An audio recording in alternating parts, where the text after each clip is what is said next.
Conor McGregor's long-awaited octagon return ends in absolute disaster. Alex Pereira's heavyweight ambitions suffer a massive roadblock, and Dana White officially steals a pound-for-pound boxing superstar. We have a massive, action-packed breakdown for you today. Before we dive into the chaos, make sure to smash that like button, subscribe to the channel, and hit the notification bell so you never miss the latest breaking UFC news. Let's get straight into it. Conor McGregor's highly anticipated return to the octagon at UFC 329 has ended in total heartbreak, leaving the entire MMA world in absolute shock. Officially confirmed by Dana White at the post-fight press conference, McGregor's main event rematch against Max Holloway was stopped just 1 minute and 9 seconds into the very first round due to a severe knee injury. White, visibly shaken, told the media, "It's devastating. Conor looked sharp in camp, but the second he threw that jumping kick, something popped. This is the cruelest sport in the world." Everybody who knows anything about the fight business, and it's been a big topic of discussion leading up to this fight, 5 years off in this sport is rough. And like you said, great card, unbelievable.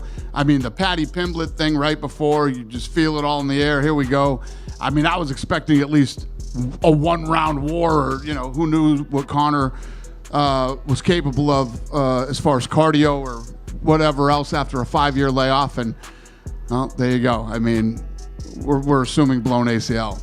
I'm no doctor, but that's what I figured. The injury occurred immediately, forcing the referee to wave off the fight after McGregor struggled to stand. Max Holloway, showing ultimate class, stated post-fight, "This isn't how I wanted to get the win over a legend. I wanted a war, not a freak accident. I pray Conor recovers fast." McGregor took to social media from the hospital, posting a picture of his leg with the caption, "The game is cruel. The bone broke, but the spirit is untouched. We will rebuild." Happy birthday to the mic. Happy birthday. We'll be back. It matches your outfit, you. We'll be back. Come on. Come on. In the name of the Father, the Son, and the Holy Spirit. Amen. We'll be back. Let's go. Let's go. The MMA community is devastated. Former double champ Daniel Cormier commented on the broadcast, "At this stage in Conor's career, another massive leg injury could legitimately be the curtain call. It's just heartbreaking." Meanwhile, UFC bantamweight Marlon Chito Vera posted on X, "Man, you hate to see a legend go out like that. The sport is unforgiving." Fans on Reddit are already debating if this is the final time we ever see McGregor inside the cage. Do you think this knee injury forces Conor McGregor into permanent retirement? Let us know down below. Justin Gaethje has achieved his ultimate lifelong dream, putting on a clinic against Ilia Topuria in an instant classic. Incredible main event. I just want to get your thoughts. It's one of the greatest fights you'll ever see. It was incredible. And especially when you got a guy 8-1 underdog and then comes in and does what he did tonight. The body shots that Ilia hit Gaethje with in that round, and then Gaethje gets through it. Ilia's in the hospital. He's busted up. I'm not a doctor, but his eye looked like he probably has broken orbital. And my plans for him are to go home and rest. Tonight was a rough night for him. In the main event of UFC Freedom 250 at the White House, Justin Gaethje officially became the undisputed UFC lightweight champion after Topuria's corner stopped the fight at the end of the 4th round. Dana White was blown away by the performance, stating, "Gaethje weathered a massive storm in the 2nd round and just completely took over. It was an iconic performance." In London, when I fought the last time with Paddy, it happens this time, and I didn't have any distractions with that, you know. So the thing was, I was in press conference that Mushroom was talking, and I don't want to listen to him. So I prefer to talk. Me, you know.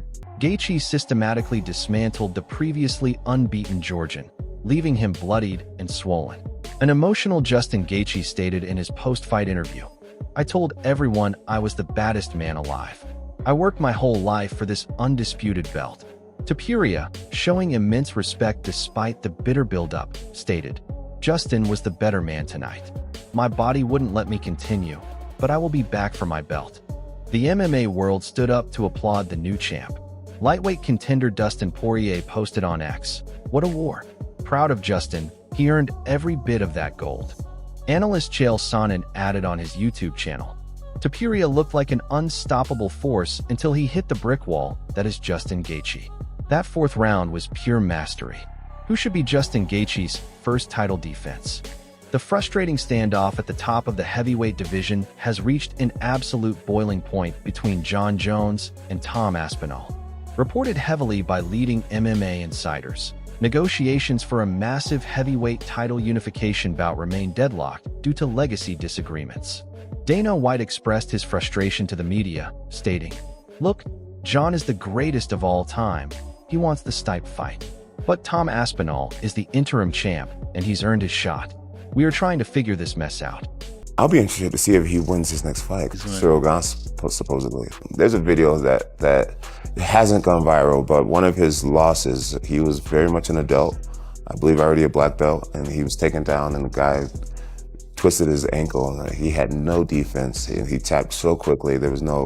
I had a fight where I got arm barred and I was literally willing to let somebody break my arm before giving up. Right. For Vitor Belfort. With Tom, the moment he felt any pressure on his ankle, he tapped immediately, which lets me know a lot about him. Both fighters have been relentlessly trading shots across social media. Tom Aspinall didn't hold back, stating, "Jon is flat out ducking me. If you want to claim you're the greatest, you don't hide behind retired fighters. Fight me or vacate the belt." Jon Jones quickly fired back on X, writing, "I've spent 15 years beating champions while you were watching me on TV. You don't dictate my legacy, kid. Sit down." The promotional standoff has divided fighters and analysts alike. Former double champ Daniel Cormier gave his take, saying, "Jon has nothing left to prove, but as a champion, you have an obligation to fight the interim guy." Aspinall is a nightmare matchup for him. Meanwhile, UFC fighter Anthony Smith noted, "Jon is playing chess. He knows exactly how dangerous Aspinall is, and he wants the right number to take that risk."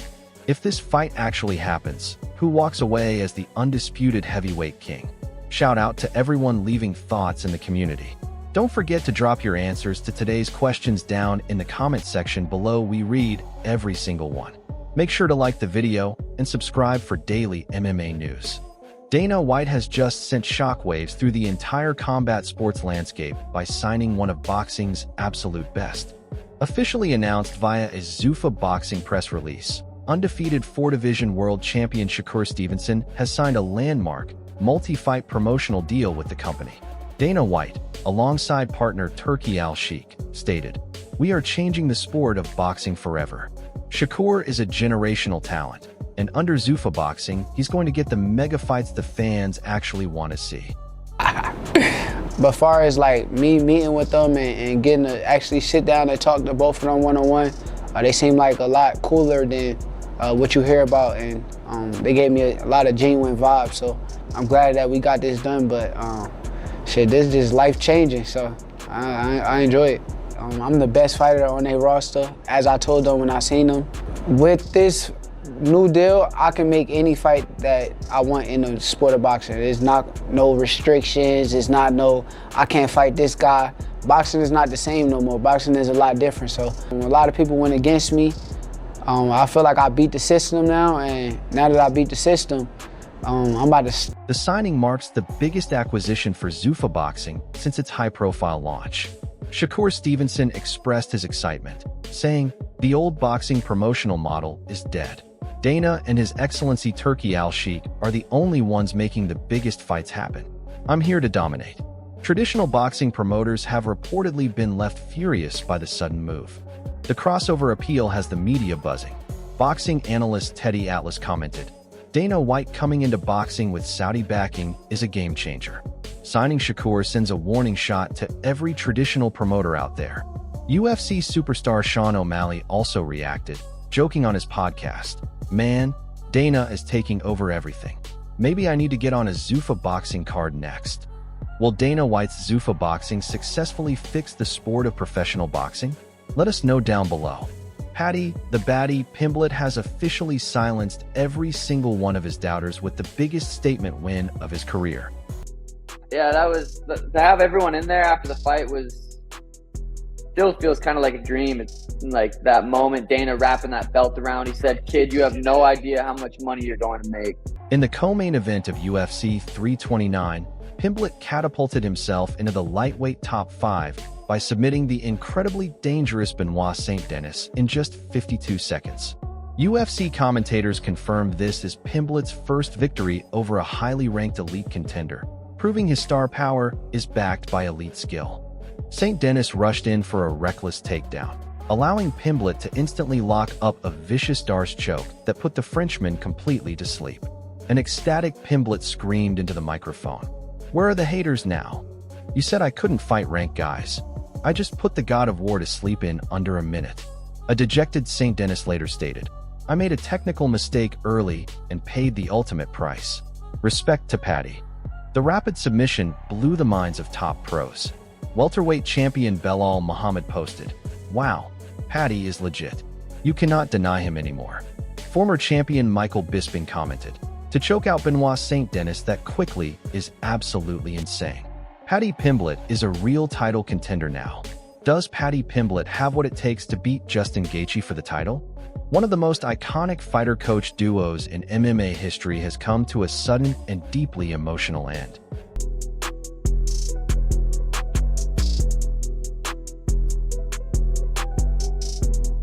Confirmed via an emotional, deep-dive interview, former middleweight king Israel Adesanya has officially parted ways with City Kickboxing in New Zealand. Head coach Eugene Bearman addressed the split with heavy emotion, stating, "It hurts deeply, but sometimes brothers need to take different paths. Israel will always be family to us, no matter where he trains." Rumors had been swirling regarding friction in the gym, but Adesanya clarified that the split was purely due to a need for personal growth. An emotional Adesanya stated, "I gave my youth, my blood, and my tears to that gym, but I felt myself getting comfortable. I need to discomfort myself again to find the fire that made me the last style bender." The MMA community is stunned by the end of an era. Coach James Krause noted on social media, "Adesanya and CKB was a legendary run. Breaking up that chemistry is a massive gamble this late in his career." Fans on the UFC Reddit page are widely supportive, with one top comment reading, "It takes massive guts to leave your comfort zone when you're already a multi-millionaire legend." Can Israel Adesanya capture UFC gold again without City Kickboxing in his corner? Let us know down below. Alex Poatan Pereira's dream of becoming a three-division champion has been violently halted in a historic White House setting. Reported live from UFC Freedom 250 on the South Lawn of the White House, former interim champion Ciryl Gane completely spoiled Pereira's heavyweight debut, securing a brutal second-round TKO victory. Dana White praised the event's success but admitted the matchmaking landscape has shifted, stating, "Ciryl Gane looked like an absolute monster tonight. Alex dared to be great, but heavyweight is a completely different animal." Gane used his superior movement and speed to pick Pereira apart before unloading a furious combination to finish the fight at 127 of round 2. A triumphant Ciryl Gane told Joe Rogan, "Everyone doubted my power and my heart. I am the king of the heavyweights when I'm focused. Alex is great, but this is my house." Pereira, handling the loss with his usual stoicism, released a statement saying, "No excuses. The weight felt different, the speed was different. I will regroup with my team." Alex Pereira is a beautiful champion. He's a great champion. He's really tough. He's really good technically. He's really confident on him. So we prepared myself like maybe I'm the best way. Now we know how we do that. And we're going to do it again and again. And yeah, like I said. The reaction poured in instantly. Former champion Michael Bisping analyzed the finish, saying, "Gane's lateral movement completely neutralized Poatan's left hook. It was a tactical masterclass." Heavyweight contender Tom Aspinall also chimed in on X, posting, "Respect to Pereira for moving up, but Gane just showed there are levels to the size dynamic at heavyweight." Should Alex Pereira stay at heavyweight after this loss, or move back down to light heavyweight? Let us know down below, and subscribe our channel for more MMA updates.